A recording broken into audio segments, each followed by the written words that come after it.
Good afternoon and welcome everybody to the Minnesota House of Representatives Transportation, Finance and Policy Committee for this Tuesday, January 26th. My name is Frank Hornstein. I'm the chair of the committee, and we have a very good and exciting meeting planned for today, where we'll be talking about transportation as a tool for economic recovery. And we have a lot of speakers today, so we'll be making sure that all of our speakers stick to the time limits that we discussed previously, so that the committee can ask questions and we can get everybody in. This is a very, very important topic. I think it's one that really frames our discussion this year more than in past years when we've discussed the economic development and jobs potential of transportation and in infrastructure investments. And so with that, I just wanted to, we have a couple of quick items of business and an announcement. So as we traditionally do, we will have the call of the roll. Members, just simply say present when your name is called. Mr. Dodge. Chair Hornstein. Present. Vice Chair Cagle.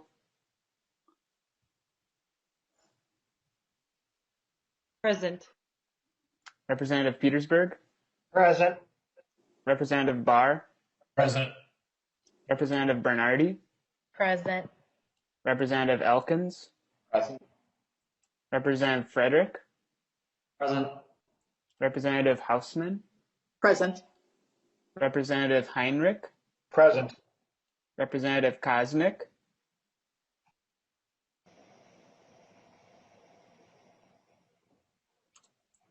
Representative Kosnick. Representative Mason. Present. Representative Murphy.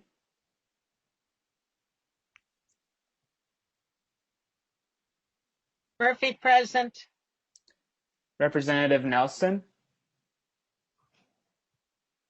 Present. Representative Olson. Present. Representative Richardson. Present. Representative Torkelson. Present. Representative West. Here. There is a quorum. Thank you, Mr. Dodge and members. Our next item of business is approval of our minutes from January 21st. Representative Petersburg.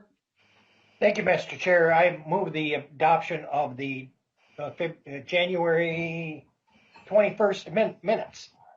Thank you, Representative Petersburg. To the motion, this is a voice vote. All those in favor signify by saying aye. Aye.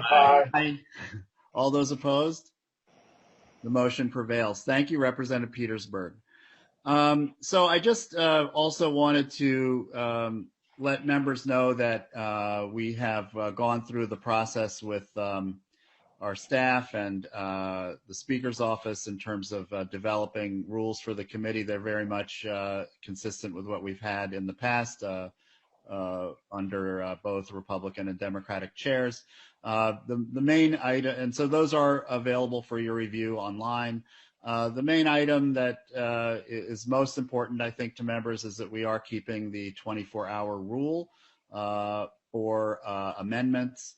And of course, Representative Petersburg and I we have a regular meeting, bi-weekly meeting. We discuss a lot of issues, both related to process in the committee and issues of concern that members have. So, you know, if there's anything that comes up, please let one of us know and we'll raise that. But you know, at this point, it's really kind of business as usual in terms of committee rules and procedures. And again, the 24-hour rule can be waived at my discretion, but I would do that in consultation with Representative Petersburg, as we've always done in the past on a bipartisan basis. So with that, we are going to go right into our topic for today. And I just want to preface this by saying that, you know, whether one believes in we have different kinds of financing mechanisms for roads, bridge, and public transit. No matter what your viewpoint may be on that, I think it's going to be very important this year to look at how where we get the best bang for our buck in terms of public transportation dollars. And so our next two speakers are actually coming to us from Washington. That is one of the advantages we have with a Zoom meeting, and we might not be able to hear from them otherwise. And so I'm really appreciative of them and their time. And I will introduce our first guest. Her name is Beth Osborne. Ms. Osborne is the Director of Transportation for America.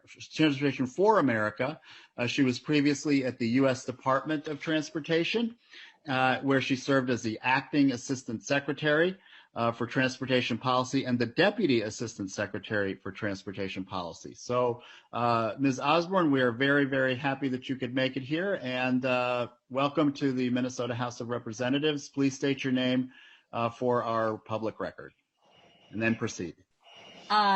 Thank you, Chairman Horstein, and all of the members of the committee for inviting me today. My name is Beth Osborne, and I am the Director of Transportation for America, a national nonprofit dedicated to creating a transportation system connecting people to jobs and essential services by all modes of travel, no matter their financial means or physical abilities. Today, I've been invited to address how transportation investments can support the economy, and want to start by just pointing out that they do so in three different ways. One is creating construction jobs through the building and improvement and repair of transportation assets. Two is by investing in existing communities by keeping infrastructure operating and in a good state of repair. And three, by connecting people to jobs, essential services, and economic opportunity, drivers and non-drivers alike. Too often we focus on the first item without enough focus on the other two areas. And when I was at the U.S. Department of Transportation during the implementation of the 2009 Recovery Act, we spent a lot of time discussing how many jobs to project would be created per dollar spent on infrastructure. That number was based on jobs created by money spent on capital projects and the multiplier effect from those jobs. But that approach is myopic. The money spent on each phase of a project, from scoping to right-of-way acquisition to construction, generates a different number of jobs and a different type of job in each category. Additionally, the type of project itself changes the number of jobs created per dollar. In 2011, my current organization, while I was still at USDOT, worked with the University of Utah's Metropolitan Research Center to best understood the economic impacts of transportation spending from the 2009 Recovery Act. The next panel will dive more deeply into the types of projects that create the most immediate jobs, but the top line finding is that transit and roadway state of repair projects created more jobs per dollar. I want to spend my time today focusing on longer term economic benefits from transportation investment. After all, we could create short-term jobs by digging holes and filling them back in, but we do this work to create the long-term economic vitality that those investments can bring. And there are two particular findings from the report we did with the University of Utah that address longer term impacts. One is fixing existing infrastructure produces a high rate of return on investment because it's cheaper to keep assets up to a state of repair rather than having to reconstruct poorly maintained assets, and because it keeps existing communities vibrant. The second point is the best transportation investments are the ones that improve connections between people's homes and regional centers where jobs and essential services are located. And while we know about the benefits and the importance of repairing crumbling roads and bridges, we talk about it all the time, there are many pressures that make these projects challenging. In our 2019 report that we did with Taxpayers for Common Sense, called Repaired Priorities, we found that addressing repair is more than a money problem, it's a priorities problem. The latest available data show that states spend as much on building new or expanding roadways as they do repairing existing ones. Minnesota does slightly better than the average, spending about 28% on expansion and 31% on repair. Every new lane mile of road costs approximately $24,000 per year to preserve in a state of good repair. By expanding roads, especially when we have neither a plan to maintain the new asset nor the ability to maintain what we've already built, we are borrowing against the future and digging a deeper hole. Now, many point out that we have more than just repair needs to address in transportation, and that is most certainly true. I know homeowners feel this push and pull all the time. In my own home, as my kids are growing up, I can't help but think it would be nice to have a second full bath. I do not look forward to sharing one bathroom with two teenagers. However, we face the fact that our roof is quite old and needs to be replaced as well. So we made the choice to replace that roof. I could have hoped the roof would hold out and invest in the daily time savings of not having to wait for my bathroom or having to change the time of my shower to off-peak hours. But I made the responsible choice, the kind of hard choice we should be making in transportation, especially transportation programs with limited funds. In transportation, that teenager using the bathroom and wasting your time is called traffic congestion. We have spent decades pouring funds into highway expansions trying to reduce congestion, only to get more of it. Across the country, we have added over 30,000 new freeway lane miles to the largest 100 urbanized areas between 1993 and 2017 alone, an increase of 42%. That rate of road expansion significantly outstripped the 32% population growth in those regions. However, traffic congestion eclipsed them both, increasing a whopping 144%. In Minneapolis, St. Paul, population growth and freeway expansion have grown at about the same rate, 35% and 34% respectively. And that investment has resulted in an increase in traffic congestion of way more than 34 or 35%. It grew at 168%. Now, Columbus, Ohio, an area of similar size, did not keep up with population growth. Population grew at 52%, freeways expanded at a much lower 34%, and yet congestion grew at about the same rate it did in the Twin Cities, 167%. Fresno, California, another area of similar size, chose a different approach. They expanded freeways at twice the rate of population growth. Population grew by 40%, freeways grew by 90%, and congestion, well, it grew much faster than Twin Cities, or a little faster than the Twin Cities or Columbus at 171%. Three different approaches and all produced the same result. All of these funds have been spent to save time, but no time has been saved, not just because the congestion increased, but because these expansions have pushed growth to the fringes, undermined existing areas and businesses, converted a lot of rural areas to urban, and lengthened trips. In the 1950s, when we created the existing congestion measure, it was hard to predict these outcomes. We measured what we could, vehicle speeds along certain stretches of roadways, assuming that when traffic sped up, trips would take less time. We did not even try to measure how these improvements might cut off or lengthen trips for drivers trying to cross the corridor, much less people who might not be in a car at all. We also do not look at how development changes interacted with transportation investments, often in ways that lengthen trips. But today, thanks to not so new technologies like GIS and leadership from the University of Minnesota's Accessibility Observatory, we can measure these things. And in doing so, we can see the transportation trade-offs, and we can better predict the results we have seen from transportation investments over the last several decades. We can measure everyone's travel as opposed to only vehicle trips. We can see how modest improvements in operations or repair projects, or by clustering development near to where people live, can have a bigger impact in helping people reach necessities, and how much money it saves them when we do so. Using the tool your own flagship university has pioneered can give you the best information about that third area of economic benefit I mentioned: access to jobs, essential services, and economic opportunity. In my personal opinion, this is the most valuable economic benefit of transportation investment, and in fact, is the most fundamental reason to have a transportation system. This should be the primary measure of success and the priority when considering the economic impacts of transportation investment. As you all tackle the difficult challenge that leaders are grappling with across the country, how to pay for transportation needs, I'm reminded of something that Bob Corker, the former senator from Tennessee, said a few years ago. If something is a priority, you pay for it. If you aren't willing to pay for it, then it isn't a priority.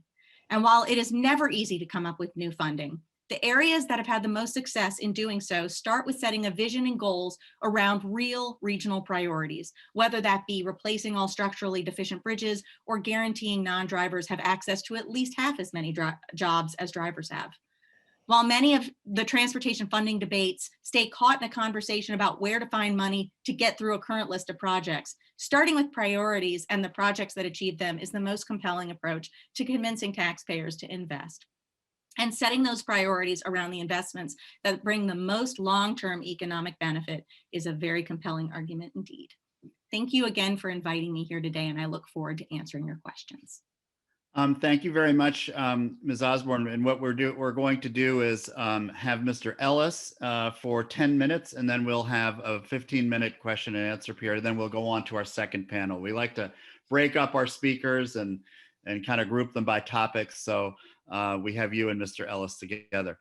I am so happy that Steve Ellis can join our committee today. Mr. Ellis is the president of Taxpayers for Common Sense, which is a Washington, D.C. based policy organization. He has been with the organization since 1999 and has a wealth of information to share with us. Mr. Ellis, thank you so much. Welcome to the House of Representatives here in Minnesota, our Transportation Committee, and please state your name for our record. Sure. Good morning, Chair Hornstein. I'm Stephen Ellis, and I'm the president of Taxpayers for Common Sense. And thank you and the members of the committee for having me. I'm very happy to talk with you today.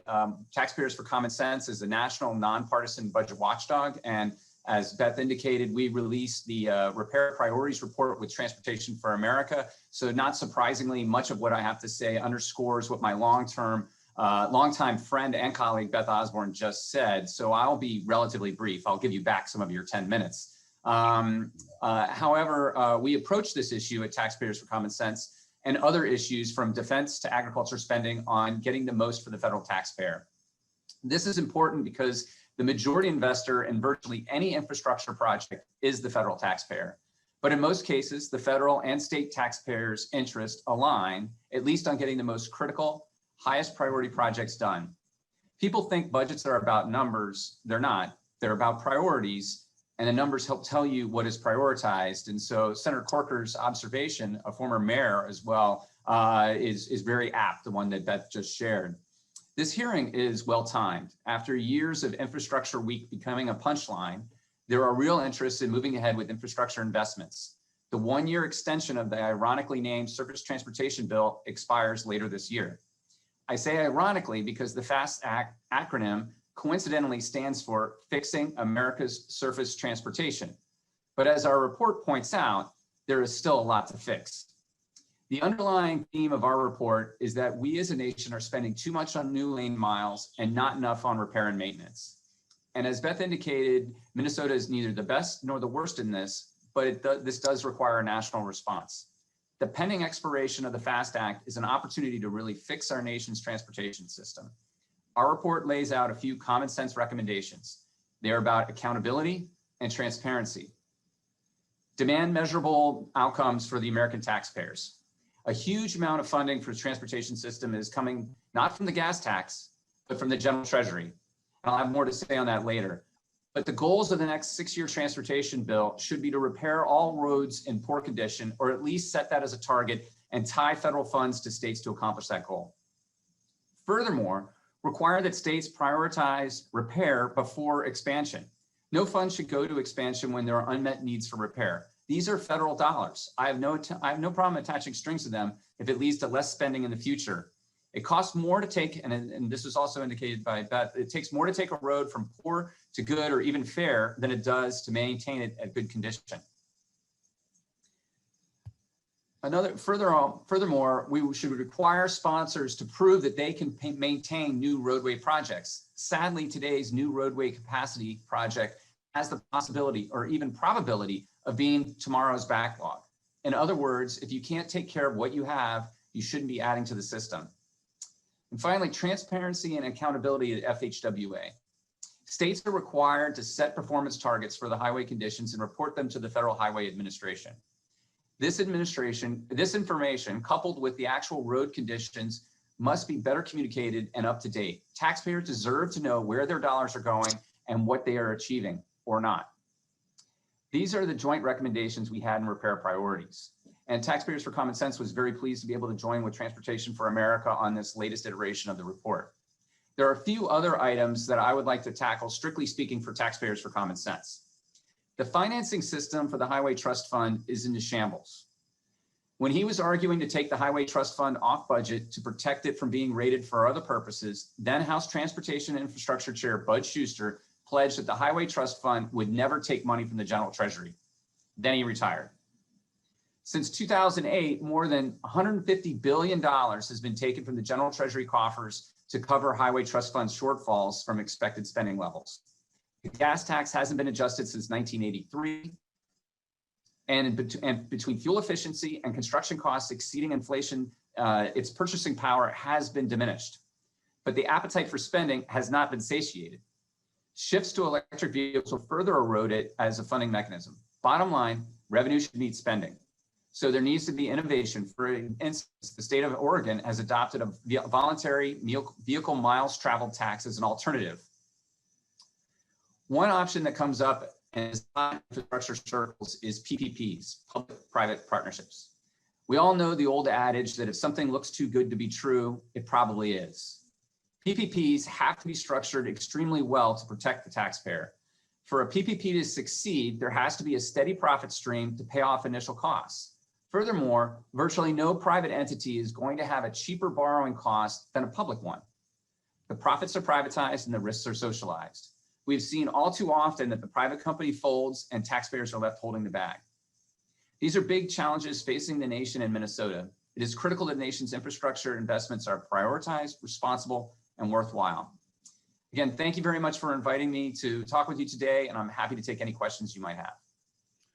Thank you so much, Mr. Ellis and Ms. Osborne. We do have questions, and our first question is from Representative Petersburg.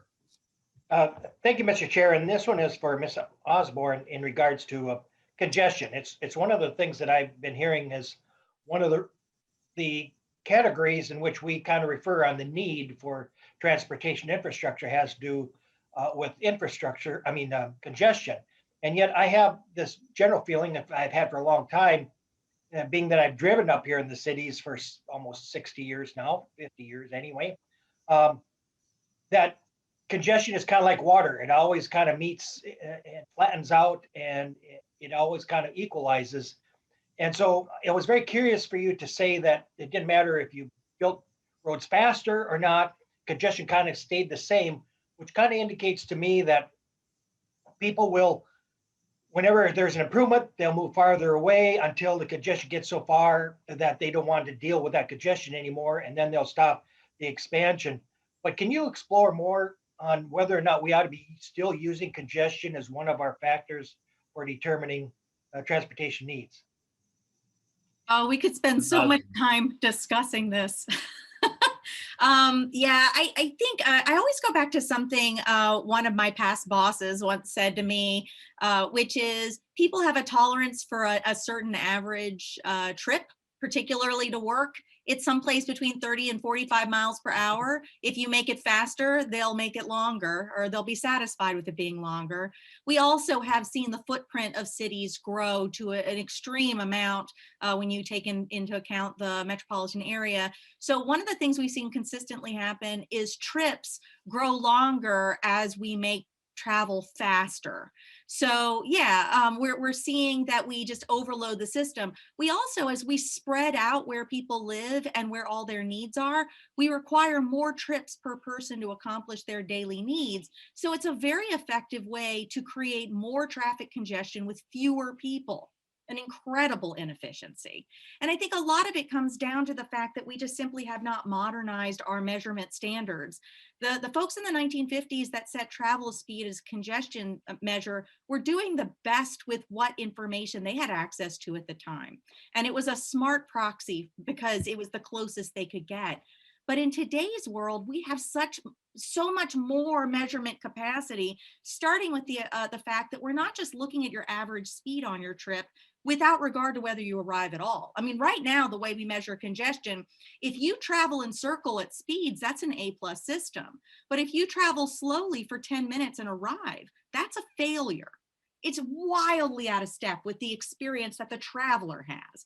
And so I think it's time after 70 years to just use modern technology to measure the user's experience and determine whether the biggest problem we have is that traffic is moving slowly on short trips, or whether or not people might just need some of the things they need to be a little closer to their home, rather than whether or not on some segment of their trip, the travel is slower. Thank you. Thank you, Representative Petersburg, for that question. Representative Cagle, you're next, our Vice Chair. Thank you, Mr. Chair. And I think this question might be for Ms. Osborne as well. Are there any metro areas that have vested in land planning and transit versus building more highways or roads? And if so, what was the congestion impact for those communities? You ask an excellent question, and I will tell you that when we did our measurement of the past 25 years of congestion trends, a report we wrote called Congestion Con, we really struggled to find a single cause, or I was really looking for a through line in the story, and really everything was all over the place. My guess is the thing that is most impacting congestion is the fact that the footprint of the community has grown even when the population has shrunk. So we're seeing massive increases in congestion in areas that have lost population and added highway miles. And that really can only be explained by the idea that people have to travel further, they're more spread out, and that they have to take more trips to accomplish basic needs. So my guess is the best solution is a development solution. And my unfortunate answer is no. I don't think any place in the United States has done a very good job of addressing this. We are starting to see areas focus more on this, but because of the regional effect of travel and job sheds, it really requires a regional approach to it. And so far what I'm seeing is jurisdiction by jurisdiction approach. And so while you might see a particular community, maybe in the suburbs or the core city try something, we're not seeing the whole region take it on. Do you have a follow-up, Representative Cagle? Okay, I'm not seeing any more questions. I guess I will conclude with one, and it would be either for Ms. Osborne or Mr. Ellis, and that is either at the federal or state level, are either of you aware of states or again within the federal transportation system, policies that have actually been in place that have prioritized what you're talking about, maintenance and efficiency? Have you seen, or at least efficiency through maintenance, have you seen anything that would direct transportation agencies at any level of government to prioritize the investments, the kinds of investments you were talking about? And I see Mr. Ellis is ready to go here. Yeah, thank you very much, Chair. That's one of the things that we actually call for in the Repair Priorities Report is that the federal government should, in their next surface transportation reauthorization, actually, and this may not be popular talking to a state legislature, but essentially tie strings to the funds that they need to be directed towards repair. So basically pushing states and localities in that actual direction, and that also setting targets for where the road conditions are, so that the money leads the states and localities to the right answer. It's not that I necessarily like a top-down approach, but I also recognize that a huge amount of money is coming from not just the gas tax that's going back to the states, but coming from the federal taxpayer out of the general treasury. And so that we have a right to demand, excellence and better performance for those tax dollars. I will add that Massachusetts was our top ranking state in terms of focusing on state of repair. They only had about 4% of their funds going to expansion. The real conversion story was the state of Mississippi. One of their commissioners, who had been the former head of the Senate, had presided when he was in the Senate over a policy to require new highways in every single county of their state. And then when he became a transportation commissioner, he realized the incredible cost burden that was putting on future generations. And they changed the policy to a state of repair first policy, reversing their spending from 74% expansion as of 2015 to really 74% repair by 2019. So that was a really impressive thing to see there. I will also add that a bunch of states have made other changes that help to address some of these issues. The state of California has created a calculator to measure induced demand. The idea that when you expand a highway, people might add trips, or they might shift their trips into your new corridor, clogging it back up.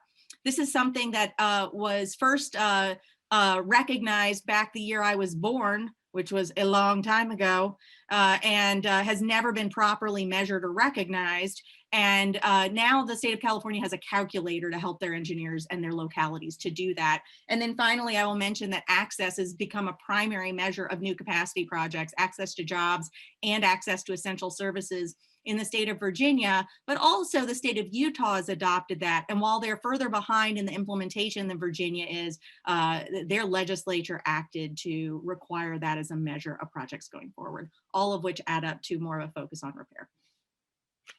Well, thank you very much. I'm just going to scan one more time to see if we have any questions.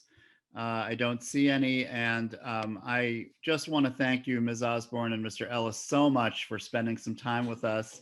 We will make your report available on our reports, actually available on our committee website, and I think that your perspective and help is not only appreciated, but I think will help guide us as we move forward. We're putting together a comprehensive transportation finance bill. We do it every biennium. So we'll be doing that in March and April, and we'll be debated in the floor of the legislature, later on in spring. So we appreciate so much your time and all of your work, and thank you so much. Thank you. Thank you, Chair. Thank you, members. So we have our second panel for the day, and we're going to hear first from Jodi Teich. You may know her as the leader of the Minnesota Transportation Alliance, but she also works as the Stearns County engineer. And Ms. Teich, I know you have some testimony in a video. I don't know if you want to do the video first or testify, but either way, I think we're set up for you. So welcome to the committee, Ms. Teich. Please state your name for the record. Thank you. Again, my name is Jodi Teich. I'm the Stearns County engineer and the president of the Minnesota Transportation Alliance. Again, thank you, Chair Hornstein and members of the committee. It's my honor to be in front of you today. And my main point, I guess, is the legislature works this session to focus on how the state can speed recovery from the COVID-19 pandemic. The members of the Minnesota Transportation Alliance want to stress the importance of infrastructure investments to maintain and improve publicly owned assets while also creating jobs and spurring badly needed economic activity. Investments in transportation infrastructure pay for themselves in increased economic activity and tax revenue. For every dollar invested, there's an economic return of approximately $2.40. Construction projects not only create jobs in engineering and construction, they indirectly create jobs in all sectors of the economy as workers spend the money that they earn. As an example, an increase of $600 million per year in highway and bridge investments would sustain an additional 12,238 jobs throughout the state's economy, with a total annual payroll of about $455 million. This level of investment would generate and sustain an additional $86.8 million in tax revenues, including $5.5 million in state payroll tax collections. Oh. Is this my computer or Ms. Teich's? Do we have a... Hers. I think it's hers, Frank. It's because mine's froze up. Hers froze up on my screen too. Need stable and dependable funding to maintain their business and to retain their employees. Last spring, as things were beginning to shut down due to COVID restrictions, as a county engineer, I received many calls from Stearns County area contractors, as well as consultants and suppliers across the state with one key question: will you be moving forward with your existing road improvement program? I can say honestly that many were grateful that I said with certainty that 2020, the answer was yes. And I was not the only county engineer to receive those calls. Adjustments in constitutionally dedicated user fees provide the kind of stable, dependable funding the transportation industry needs in order to plan for future staff and equipment needs and to remain profitable and retain those quality employees. Economists have long recognized the important role of infrastructure investments during economic downturns, and that's why we're hearing more discussion even at the federal level about the importance of a major infrastructure investment package as the federal government is trying to assist with economic recovery from the pandemic. Further, roads that are full of potholes and that are beyond their design life can also pose safety hazards. I know we just heard about congestion, but congestion does cost shippers and all drivers real money in terms of lost time and wasted fuel. Deterioration of the infrastructure directly impacts the bottom line of manufacturers, farmers, and other shippers.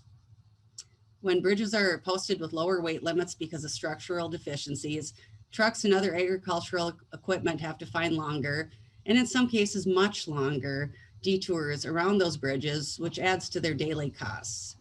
I'm going to pause for a moment to show a very brief video. I promise you, I know you're on a timeline. And this video features just one Stearns County bridge.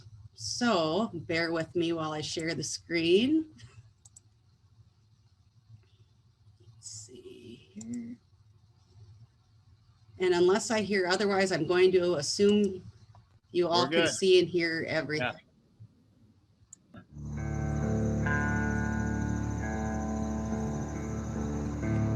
I'm Brian Klemke. I'm from Stearns County, and I'm a bridge inspector. As a bridge inspector, we look at the concrete, look at the cracks, look at the corrosion. We have severe corrosion going on the rebar, which holds this bridge in place. And a lot of that you can hear from a solid to a hollowness like that. You've lost a lot of strength in your bridge on the underside.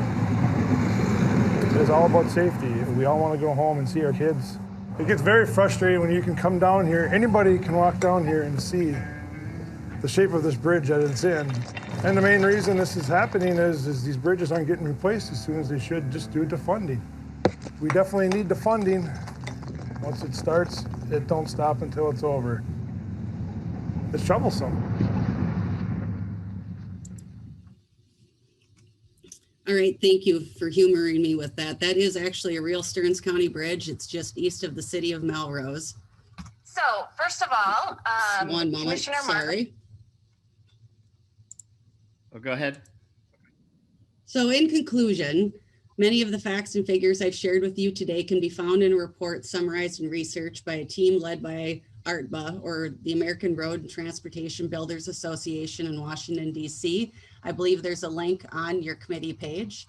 The Transportation Alliance urges your support for the resources needed to address deficient bridges, repair, and improve our state and local roadways, and provide improved bus facilities to get Minnesota's economy moving again. And I will be available at the end of this section if anybody has any questions. Thank you again. Thank you so much, Ms. Teich, and thank you for your work and your service. I always want to thank our public sector employees. And then we have two more speakers for this particular panel, and then we'll take some questions and answers, and they'll be short presentations, 5 minutes each. And I'm very happy to welcome to the committee Mr. John Thorson. And I don't know, Mr. Thorson, is Mr. Nordine with you as well? Yes, he is. Okay, so we will have Mr. John Thorson and Mr. John Nordine from the Laborers International Union, who have been very strong partners in transportation. And we welcome you to the committee. Mr. Thorson, please state your name for the record. Sure. Thank you, Mr. Chair and members of the committee. My name is John Thorson. I'm Legislative Director for LIUNA, Minnesota, North Dakota. We're Minnesota's infrastructure union, representing more than 12,000 skilled construction laborers, who, along with our brothers and sisters in the construction and building trades, maintain and build our state's roads, highways, bridges, and transit-related development. COVID-19 has sparked the national recession and has left many Minnesotans reeling. It's disproportionately affected communities of color and people in greater Minnesota. And it has been particularly hard on the construction industry, with many projects either being delayed, scaled back, or canceled altogether in response to the pandemic. But 3 points. One, there is a roadmap before you, Mr. Chair and members of this committee, for both employing construction workers who've been displaced by the pandemic and moving our economy forward through critical investments in transportation infrastructure. Mr. Chair, you've done it before, the last recession. coming out of it. It was decisions for swift state action paired with smart investments to minimize the impacts of job loss and economic harm. These investments created pathways of opportunity for both unemployed construction workers and for new entrants into the industry as well. It was those decisions back in 2009 that led Minnesotans to a faster and more robust recovery than our neighbors to the east in Wisconsin, who instead chose a path of austerity and tax cuts. According to our research, every $1 billion in road and bridge spending creates an estimated 7.5 to 11.3 million hours of construction work, or 5,000 to 7,500 job years, assuming that workers in the construction field work 1,500 hours per year. Two of these investments for repairing and maintenance of existing assets can both spend money faster and create jobs more quickly than newer projects because they employ more kinds of workers. They spend less money on land, put more money into wages, and spend less time on plans and permits. And these are good jobs. The socioeconomic impacts of family supporting jobs, providing comprehensive health care and retirement benefits that offer opportunities for lifelong training and career advancement can exceed those by a relatively low wage, no benefit job by a factor of 5 or more. There are thousands of individuals that right now await participation in registered apprenticeship programs. Our state's construction industry relies on these programs to produce a skilled, safe, and efficient trades workforce. These programs are critical to efforts in increasing participation of women, people of color, veterans, and other underrepresented groups in this workforce. And public investments that can be made by this committee this year in roads, bridges, transit, and their asset preservation can keep building trades members working safely in 2021 and beyond. I have one such member today, John Nordine, is with me. He's a member of LIUNA Local 563. He's been employed in the construction industry since 1994 and is eagerly awaiting the investments that we've been talking about today. Thank you very much, Mr. Thorson. Thank you, Mr. Nordine, for your time and coming to the committee. Please state your name for our official record. Good afternoon. My name is John Nordine. Good afternoon, Chair Horstein, Vice Chair Cagle, and committee members. My name is John Nordine III, grandson of former State Representative John H. Nordine. I live with my wife and daughter in Blaine, Minnesota. I've been a proud member of the Labor's Union, LIUNA, for 26 years. I'm thankful to have enjoyed a very strong and wonderful career in construction, which has allowed me to provide for my family and give them great health care and a great life. The Labors also have an excellent pension, and I'm very much look forward to retiring with dignity when I leave the field in 2 years. But this wasn't the dream job and life I initially had in mind after high school. I went to college for building guitars and making music. I love the arts and wanted to pursue a career in music, but it didn't work out. I left school after a few years with more than $36,000 in student debt and no job. Luckily, I got a job working on asbestos removal and started earning money as I was building my career. I was a young man working hard, earning good money. I gained countless skills and experiences that would carry me throughout my career. Right now, I work on Centennial Parking Ramp near the Capitol, a project that is a component of our transportation infrastructure. Patching and upgrading the ramp keeps the facility nice, safe, and functioning. This kind of ongoing maintenance across the transportation system requires serious long-term public investment. To date, Minnesota faces $18 billion funding gap over the next 20 years just to maintain our current system. Lawmakers have a duty to keep our roads, bridges, and transit systems safe so nothing like the 35W bridge collapse ever happens again. By investing in dedicated comprehensive transportation funding, You will help fix our crumbling roads, bridges across the state, and thousands of good union construction jobs. My brothers and sisters in the industry are hurting and facing a lot of uncertainty as the recession has slowed down projects. Comprehensive transportation funding will provide a much needed boost to help keep trade workers employed and create new opportunities for young people to start a career in construction. Thank you for your time. Thank you so much, Mr. Nordine. Thank you for your work and your testimony. And we will have questions and answers after our last speaker for this particular panel. And that is Ms. Laura Ziegler, and she is with the Associated General Contractors of Minnesota. Welcome to the committee, Ms. Ziegler. Please state your name for the record. Thank you, Mr. Chair. Good afternoon, and to all the members of the committee. My name is Laura Ziegler. I'm with Associated General Contractors in Minnesota. You've heard a lot of helpful and important information and stories today. I'm honored to work with my fellow panelists that you've heard from, and also pleased to represent the private sector for today's discussion. AGC is a statewide trade association. Our mission is to promote the health and sustainability of Minnesota's construction industry through leadership and advocacy. We have over 400 members throughout the state. They represent both horizontal construction as well as the vertical commercial market. The majority of our membership chooses to be signatory to various unions. And for today's discussion, I wanted to focus a little bit more on those horizontal members of ours. Often referred to as highway heavy contractors, but they don't just build roads, but all of our infrastructure that we use every day. In addition to building highways, roads, bridges, they create the infrastructure for sewer, water, broadband, other utilities, parks, trails, airports, walkways, energy, and transit systems. Many aspects that you as members of this committee will consider investments in this year.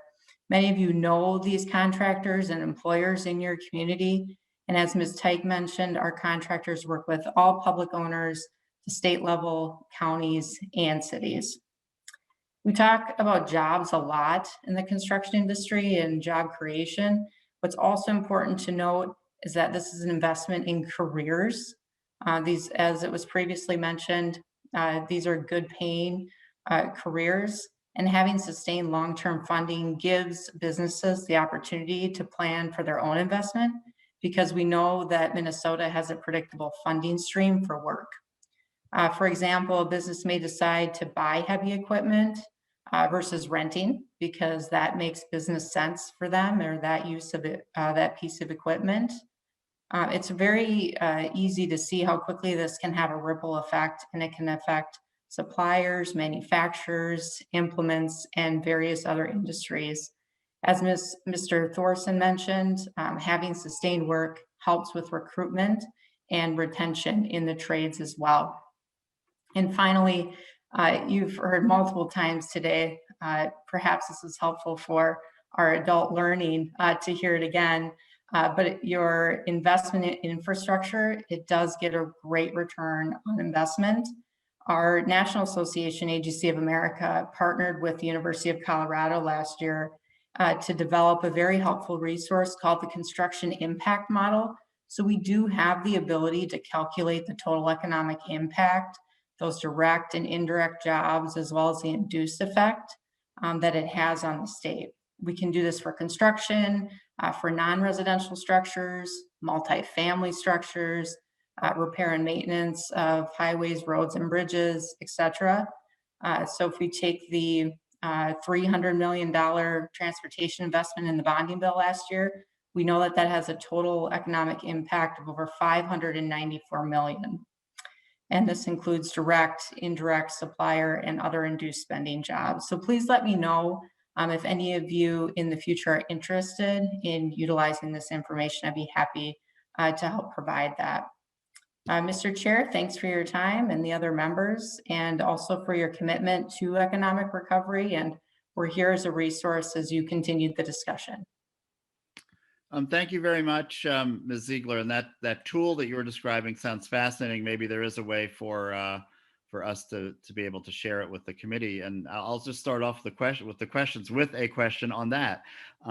Is this can this tool be used on a project by project basis, or is it sort of you talked about the bonding bill as a whole, but can we really look at the economic impact of an individual project through that tool? Thank you, Mr. Chair, for the question. It would be somewhat limited to the overall estimate of the price tag of the particular project, but I think we'd have some ability to be able to provide some range within that. The tool is a little bit more general in terms of larger investments. So in terms of $100 million investment for a program, that might be more suitable for the use of this type of model. Thank you very much, Ms. Ziegler. Are there any other questions from the committee for this particular panel? Okay, I don't see any, but I do very much appreciate you are all three or four of you really on the front lines of transportation and both maintaining and building and contracting for these projects, and we appreciate it so much, your work. And again, I think your message to us about the return on the dollar and Mr. Nordine, I think especially you putting a very personal touch on this and how this has just helped you and your family to grow and thrive. And we want transportation investments to help many families grow and thrive. And Mr. Thorson, again, I think your mention of equity is very, very important. I think it's going to be critical to look at all of this through an equity lens. We're going to be getting into that, as our session advances. So thank you very much to this panel. And we have several more speakers with us, and I'll first introduce Will Schroeer from East Metro Strong, and will describe East Metro Strong, but it is I think several different chambers of commerce, business organizations, and we'll be talking about some of the work that he's doing. He is the executive director of East Metro Strong, also has some important studies and data and perspectives to share with us. Welcome to the committee, Mr. Schroeer. Please state your name for the record. And unmute first. And there we go. There we go. Thank you. And there we go. Thank you, Chair Hornstein and members of the committee. And we'll all get good at this just as we all become vaccinated. At least that's my hope. Thank you for having me here today. And I want to thank the folks who went ahead of me as well. And I share your appreciation, Mr. Chair, for their insight. And I hope that I can add to it. And Mr. Schroeer, you're breaking up just a tad. I don't know if there's a way to adjust the microphone, but just I wanted to give you a heads up on that. I appreciate that. I'm going to go ahead and share my screen. And I've enjoyed a little break actually from a lot of PowerPoints, but I wanted to share a couple of things on paper with the committee here today. Do I sound better? Yeah, Mr. Chair? much better. Very clear. Very good. All right. Very, very good. Thank you very much. Well, let's dive in. So you've heard from a number of the other witnesses today. Oh, I'm sorry. I didn't share my name for the record. I don't believe that. Will Schroeer, Executive Director, East Metro Strong. And as the chair said, we are a public-private partnership, not only between chambers of commerce and employers, but also several of the municipalities and counties on the east side of the metro. Genuine public-private partnership, and I'm proud to be part of it. So you have heard from a couple of the other speakers about, and most recently from Mr. Thorson, that not all projects are created equal. And we're not here to, my goal today is not to judge which ones are more valuable in terms of providing access or anything else, as Beth mentioned, but simply what do we know about their job production impacts? And as Mr. Thorson said, sometimes repair jobs can go more quickly. They can provide more in different kinds of jobs. And I just want to pick up on some of those observations with some hard numbers from previous experience. So we can go about this in a couple of ways. We can use large models.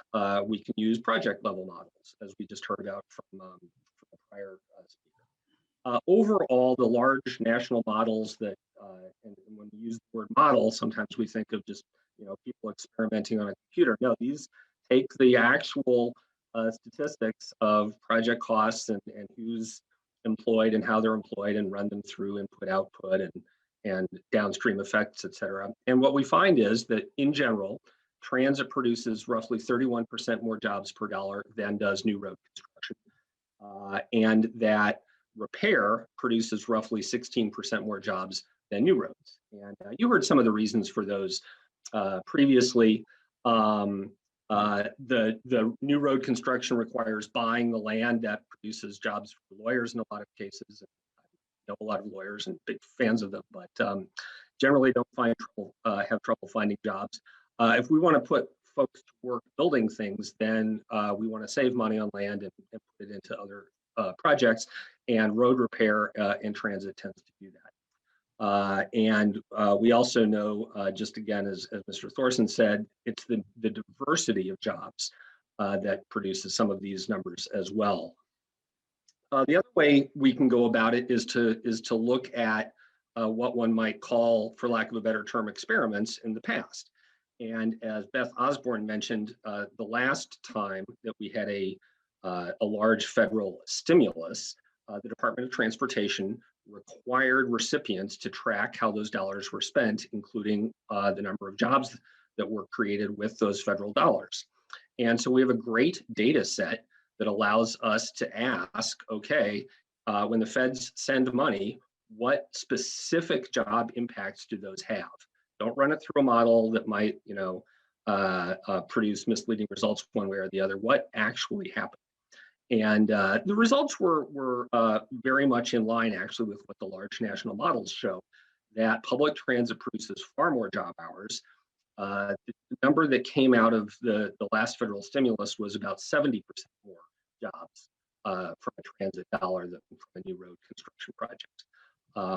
And we could talk about why that was so much higher than what the models predict, but that's what the states reported.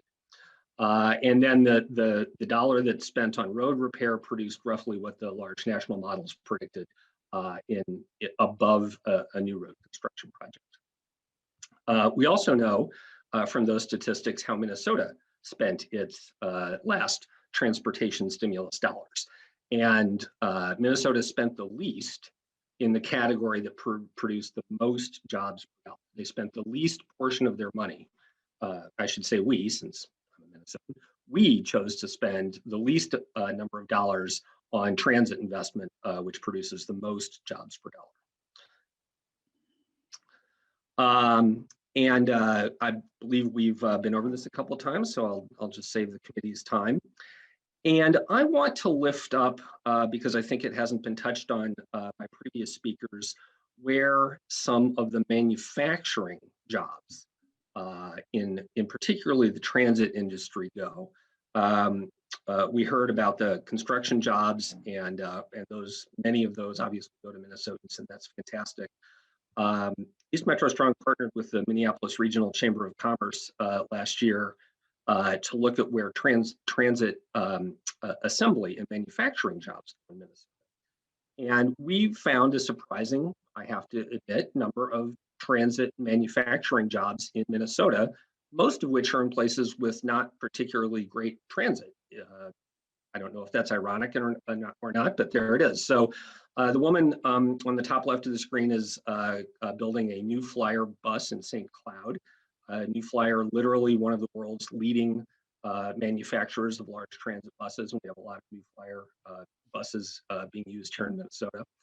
In the lower right, those are folks working at Waldock in Forest Lake, and they make a lot of the smaller vehicles, which are used in particularly in rural transit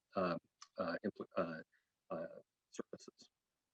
And when you map the location of all these different industries, you can see that so we counted 60 of any size in Minnesota. And if you peer closely at your screen, as I'm doing,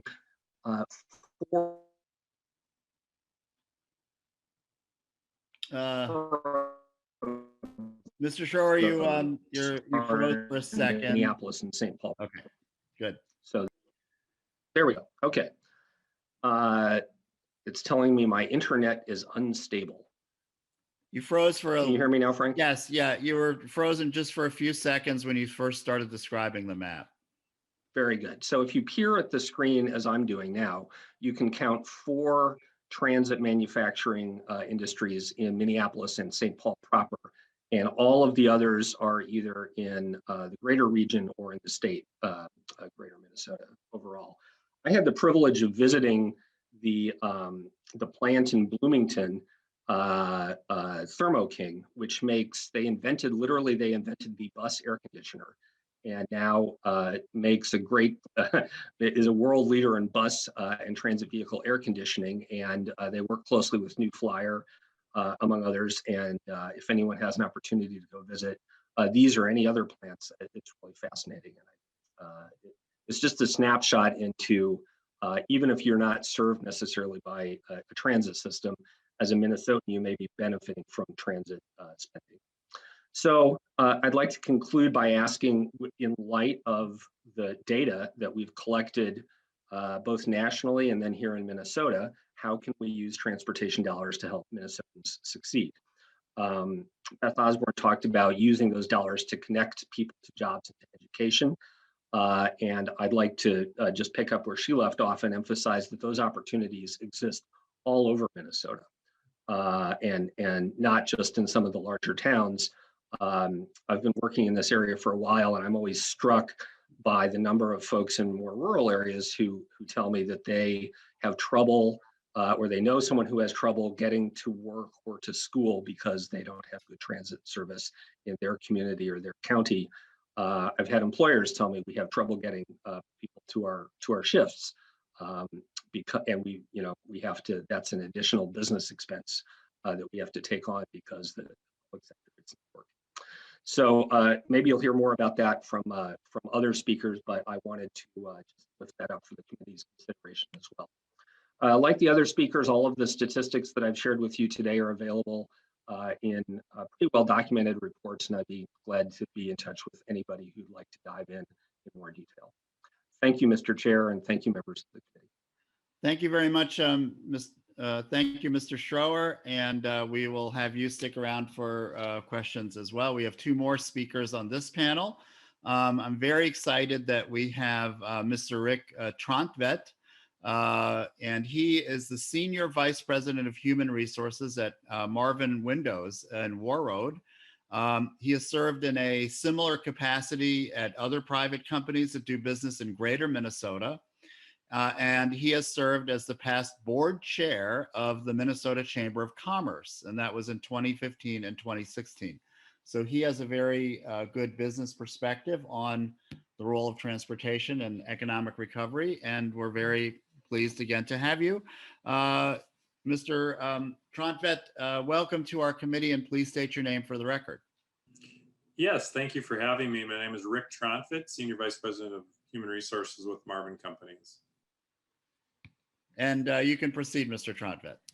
Yeah, well, thank you for having me on the call today on the hearing, and just wanted to just say a few words about my experience in Greater Minnesota. I was with Marvin in a lead HR capacity for almost 6 years, then went to DigiKey Electronics for 17 years, and now been back here at Marvin leading HR for 2 years. And most of my career, if not all, I was in South Dakota for a small stint, but mainly I've been in northwestern Minnesota. And what I've seen here is that sometimes we have to pull ourselves up by our own bootstraps. And one of the examples of that was when I was at DigiKey. We just had a tremendous thundering growth in employment, and but unable to keep up with the even bigger growth in our sales revenues for a few years. And so what we did there, and what Mr. Howe had asked me to share, was we contracted with 3 bus services. One that's very close and I think intertwined with the state of Minnesota funding, the Heartland Bus Company, or the Heartland Bus Organization out of Crookston, and then a couple of private charter buses out of the Bagley, Bemidji area and out of the East Grand Forks area. So what we tried was Thief River Falls had a labor market of about 9,000 local residents and about 6,000 within 15 minutes. Another few thousand within 15 minutes circumference. And so maybe a little bit under 15,000 MSA, and we really needed many more candidates than we had there in the local area. So we pushed out a number of relocation incentives. When they didn't work, we just took matters into our own hands, and we basically advertised for compressed 3 12 or 4 10-hour shifts, riding the bus that we basically contracted with for free from those 3 labor markets that were adjoining the Thief River, or just outside of the Thief River Falls labor market, more than a 45-minute drive away. And it really was a game changer for us. We filled the 3 buses, and over time we were able to, I think we dissolved one of them, and I'm not sure. I've been away from that company for a couple of years. I'm not sure if they're still going or if they kind of leveled off their employment and no longer need that. But that's an example of what I talked about earlier, of kind of raising yourself up by your own bootstraps in greater Minnesota. I do like the idea that Heartland the state was involved there, and I think that's a cool kind of public-private cooperative thing that was done, so that we were able to use some state influence there to get the Heartland bus to come our way at a good contracted price. I would also say in Warroad now, we are really, really hurting. We've got, in terms of shortage of people, we've got 150, 170 jobs open at our Warroad plant. We need really solid, dependable roads. We would love to see the potential for busing, but it's a little harder here because our busing would be from labor market that's just a little too far away, because we're just a little bit more remote than Thief River Falls from adjoining labor markets. And so we're looking into other commuter ideas. We've got commuting allowances. We've got relocation incentives that are just very, very generous in the thousands of dollars. And we're still hobbling along trying to find folks to move here and work with us. We have tremendously good paying manufacturing jobs with great benefits. And so anything on the transit side, I know there's a lot of focus on light rail and some of the things in the metro, but the greater Minnesota area has hundreds and hundreds of jobs open and vacant and waiting for good people to come and fill those jobs. And anything we can do to help with public transit. I would just say, I know there's some roads and bridges involved in this call. Keeping the roads in the Warroad area good for the Marvin truck fleet that we have here that are shipping our product all over the country, and keeping them safe with rumble strips and other precautionary things, good striping and good clear, keeping them clear in the winter for the hundreds and thousands of employees that are driving in every day remains very important to Marvin companies. And so just want to thank everybody for joining, or for having me on the call today. And when it comes time for question time, I'll hang on and be willing to field any questions anyone might have. Thank you. Thank you so much, Mr. Trontvet. That was very, very interesting. And I will definitely have a question for you, so I appreciate it. We have one last speaker, and then we will have member Q&A after him. His name is Erik Saltvold, and he is from Erik's Bike, Board, and Ski. Now, members, we've been talking about transit and roads and bridges, but active transportation is also a part of a much broader, not only transportation funding package that we're going to be putting together, but it's also very, very good for the economy. And so Mr. Saltvold will talk about that experience. He is the founder and owner of Erik's Bike and Board and Ski. And many of us may know him as Erik the Bike Man. And I want to thank you, Mr. Saltvold, because amazingly, I have not shared this with the committee yet, but amazingly, I did do a couple of days of the Minnesota AIDS ride a few years ago. We started in Representative Frederick's district and came back to the Twin Cities from there, but or at least it was in Mankato, and then we went through Representative Frederick's district, and your company was there for to help us repair our bikes and keep us moving. So I've always appreciated that. So welcome to the committee, Mr. Saltvold, and please state your name for the record. I thought I saw him earlier. Mr. Howe, do we have after that introduction? I don't know if he had to leave. I'm working on it, Mr. Chair. Okay. Oh, I see him here.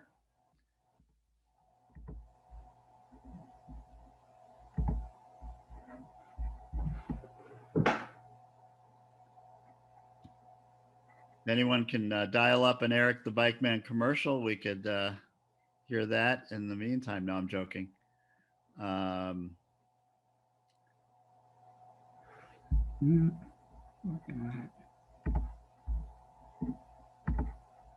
Well, we will. I think while Mr. Howe is working on getting Mr. Saltvold connected or with us, we can. I did have an initial question for Mr. Trontved, and maybe we could just do that one now. Sure, that'd be fun. And if other members have questions, we can get to those as well. Mr. Trontved, I had the opportunity to visit with one of our former members who passed away last year, Representative Bernie Leader, who was just a hero of transportation and a mentor of mine. We remember him fondly. I had a chance to visit him in Crookston in 2019. And he, as part of our visit, we did go to the New Flyer plant there. And then we also went to, I think it's called Tri-Valley. I'm not sure. Is that Tri-Valley Heartland that you were referring to? Yes, that's the affiliate that we use for our service. And that's so correct. I had a chance to visit with a number of the employees there. And we actually watched people getting onto the buses heading up to DigiKey. I think it was about a 70-mile, 60-mile ride. And what I learned, and you mentioned this, the incentives, I think as I recall, and correct me if I'm wrong, but as I recall, there was actually a salary supplement for taking transit. Was that correct? And that seemed very innovative, and I maybe talk about that a little bit more. Yeah, as I recall, Chair Hornstein, we had one of the big attractive pieces of that was the 12-hour schedule or the 10-hour schedule that they were going to. So they had, they were able to get Wi-Fi on the bus and basically ride the bus for 45 minutes from Crookston, roughly. The Bemidji-Bagley bus was about an hour, and so was the East Grand Forks. So getting to be more than an hour is tough, but if you do especially a 10-hour shift, you end up with a 12-hour day. That's a pretty good day. And yes, they came on to not only a good shift in terms of the lengthier shift, but they also received what we called evening pay. So they got a little bit more pay per hour for being part of that schedule. And, we actually had a waiting list for in all three communities for that schedule. I think the word got out and it worked out pretty well. And the only thing is we may have, it's probably good for us to use a number of providers, but, had the Heartland and Tri-Valley been a little bit, had more equipment and more capabilities, perhaps we could have done a public-private partnership on all three routes, but we just chose to use that one route. Thank you, Mr. Trontved. It is really an amazing success story, and I know that it was great to just see the employees and talk with them, and it really was a major benefit for them, and I think they enjoyed the extra the salary enhancement as well. So thank you for your work. And now we have Mr. Saltvold. Thank you so much. I did give you an introduction, and if there's anything in addition to people knowing that you're the founder and owner of Erik's Bike and Board and Ski, that would be great. But we did, as by way of introduction, talk about your business as a form of economic development and recovery in the transportation sector, and that's really our topic for today.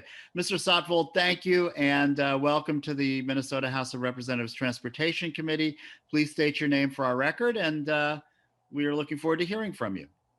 Great. My name is Erik Saltvold, and I am the founder and owner of Erik's Bike, Board, and Ski. I started in 1977 in my parents' backyard in Richfield, Minnesota. I was 13 at the time, and other than a paper route, it's the only job I've held. We've grown to be the largest independently owned bicycle retailer in the USA with 31 stores in 7 states. We employ up to 500 full-time staffers. We have stores throughout the metro area in Rochester and St. Cloud. In fact, just this past year, we relocated our headquarters to Minneapolis in a nearly 120,000 square foot distribution and office center. We're part of just a very small part of the bicycle industry that chooses to headquarter here in Minnesota. Quality Bicycle Products and Park Tool are just two other industry leaders based here. Nationally, the bike biz is an $8 billion industry. Minnesota infrastructure is key reason for this. More and safer places to ride, whether for transportation or recreation, leads to more cyclists. Minnesota is recognized as a top leader in trails and rider participation per capita. When we decide to invest in a new store, access to cycling infrastructure is a key data point. This drives participation. As an example, we recently invested nearly $2 million in a new site for Erik's in Richfield due to the incredible work that's been done in that community with cycling infrastructure. More staff and more activity for this area due to the infrastructure investments. Residential real estate also benefits from cycling infrastructure as residents place a high value on this quality of life activity and access to safe routes to schools or workplaces via bike. Cycling is also driving tourism in our state, as you can see from examples in Lanesboro and LIUNA as two really national leading examples of tourism and cycling. During this past year, this has become even more apparent as the industry has boomed during COVID. People have embraced cycling for its physical and mental health benefits, family-friendly activity, and its transportation application. Many people use the bike as a primary or secondary form of transportation. Being on bike is truly one of the great social distancing activities. Sales of bikes and related gear have zoomed over 40% for the industry during COVID, and Erik's has continued to increase our career employment and investments during these challenging economic times. And this is not a one-time event. Cycling has enjoyed strong sales for many decades, and the future looks bright. A big driver of future growth is the electric bike or e-bike. This bike has a small motor that either propels or more commonly just assists the rider by giving a boost to their pedaling. It is cycling and is powered by you, but just gives you a little push. Commuting, transportation, and recreation are all served by e-bikes, and we see the adoption rate of this product growing at over 100% year over year. As more and more people embrace it, the demand will grow for safer and dedicated cycling lanes and trails. We encourage passage of HF 32, which classifies e-bikes to the national industry standard, which has been adopted by most states. This bill will catch up regulation to the reality of the usage and evolution of bicycles. Thank you to Representative Elkins, Acom, and Bernardi for authoring this bill. We're also an advocate for further funding of bicycle programs and education through transportation committees such as Bike Education Trailer. We have funded with Bike Minnesota to introduce and educate cycling with a focus on economically and diverse communities. Thanks for your support of cycling and inclusion of cycling infrastructure and education in your funding plans. Cycling is transportation. It creates economic activity, creates jobs and wellness in our state, and is worthy of continued and enhanced investment. Thank you for cycling. Thank you for riding in the AIDS ride. And we look forward to a great year of cycling and using the trails and resources in our community. Thank you so much, Mr. Saltvold. And let me scan. We have a couple of questions. Let's start with Representative Petersburg, and then we'll have Representative Mason. Representative Petersburg. Thank you, Mr. Chair. And this question is for Mr. Schroeer, who I think the first time I met you was on our trip down to Atlanta to that conference. So nice to see you again. My question is always in regards to when I see comparisons, and I noticed that you compared earlier in your presentation three different things: new construction, repair, and transit. My question is, could you define for me and tell me all that's included in the dollars spent on transit? Thanks, Mr. Chair, and thanks, Mr. Petersburg, and I have fond memories of our trip to Atlanta together, so thanks for remembering that. Yeah, I was trying to speak at a high level, and your question is an excellent one. The transit includes, there's new transit construction, of course, then there's transit maintenance, and there's what I didn't talk about, but was also called out in statistics, are the things that Erik the Bike Man talked about, right? Making trails and those kinds of things. Within transit, one saw the same pattern that one sees in roads, that brand new transit, which requires buying land for a new transit maintenance, produces more jobs. And so you see the same difference there that you see in roads. Representative Petersburg, a follow-up? In fact, transit. Yeah. Sorry, Mr. Schroeer, you're breaking up a little. You know, I am the last person to give anybody tech advice, but I have heard that sometimes if you turn your video off, you might get a little more bandwidth. I have no idea what I'm talking about, but that might be better. So thanks. Mr. Schroeer, did you want to conclude? Did you have anything else? And I believe Representative Petersburg will have a follow-up for you. No, thanks for the tech advice, and I'm happy to hear the follow-up. Okay, Representative Petersburg. Yeah, thank you. I did have a follow-up. I just wanted to make sure that it didn't include the actual transit drivers and the people involved with actually providing the service, because we do know that transit, when you build new transit, we're talking about 10 times or more than actual road construction, and so that makes a big difference. I'm sorry, Mr. Schroeer, maybe we could see your face again. Mr. Schroeer, I'm sorry. I'm maybe our best bet here would be for you to offline answer that question with Representative Petersburg, or quickly. We don't really have a chat function, so we can't really do it in real time publicly here. Do you want to give it one more shot, Mr. Schroeer? You know, in terms of reconnecting, maybe we lost him here for a second. Sorry about that, Mr. Chair. I can take it offline with him later. Okay, he might just be trying to reconnect here. Sometimes I've noticed that works. Sometimes you log off, log on. The challenges of the Zoom era. Representative Mason. Thank you, Mr. Chair. There you go. Well, great to see you back. Representative Mason, then we'll get back to your answer, Mr. Schroeer. Okay. Thank you, Mr. Chair. This is for Mr. Tronvet. I know that there are many strategies that are being used by companies in the northern portion of our state to accommodate the workers that you need. But I'd like to confirm one thing. When you're trying to get more people to come to that area, are you dealing with a stable population and just trying to get more people coming there?